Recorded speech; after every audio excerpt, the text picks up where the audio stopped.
बदली झाली आणि ज्यावेळी हा सगळा कृषी घोटाळा झाला त्याच्या आधी एका आयएस अधिकाऱ्यांची बदली करण्यात आली आणि त्यानंतर आपला मर्जीचा अधिकारी घेऊन हा सगळा घोटाळा करण्यात आला.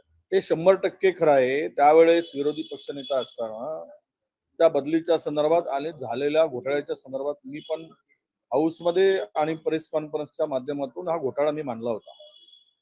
परंतु सरकार ढिम्मा आहे, त्यावेळेस काही चौकशी केली नाही. एक मंत्री स्वतःच्या मर्जीनं काम होत नाही म्हणून, भ्रष्टाचार करता येत नाही म्हणून 4-4 सचिवांच्या बदल्या करतो, 2 आयुक्तांच्या बदल्या करतो. हे सगळं जे आहे, मग त्यावेळेस मला वाटतं की त्यांच्या भ्रष्टाचारावर पांघरून घालण्यासाठी किंवा त्याला मदत करण्यासाठी या सचिवांच्या बदल्या केल्या गेल्या का? बदल्यांचा अधिकार मंत्र्यांना थोडी असतो. त्यावेळच्या सीएम कडे होता आणि एवढा प्रेशरमध्ये धनंजयच्या येऊन सरकार चालत होतं का? इतका त्यांचा दबाव होता का?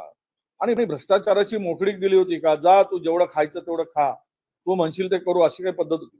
मग आता हा विषय जो आहे ना, भ्रष्टाचारामध्ये धनंजय मुंडे यांचा सहभाग आहे. त्याला मंत्री पदावरून लवकरात लवकर काढलं तरच सरकारची इज्जत इब्रत राहील, नाहीतर आहे तेही घालून बसतील. आणि हे सरकार भ्रष्टाचाऱ्यांचं सरकार आहे.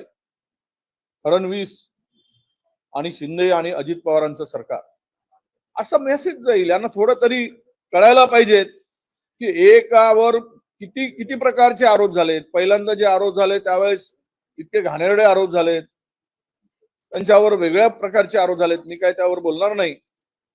नंतर हे भ्रष्टाचाराचे आरोप, मग त्यांचे सहकारी खुनामध्ये सापडतात आणि तो मंत्री तरी त्या पदावर कायम राहतो.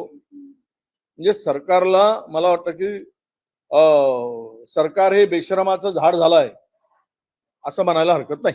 दोन आयुक्त जे हे आपण उल्लेख केला, एका आयुक्ताने तर पत्र लिहून सावध केला होता की हे ऑडिट मध्ये अडकेल, नंतर आक्षेप घेतले जातील, तरी त्यांची बदली करण्यात आली.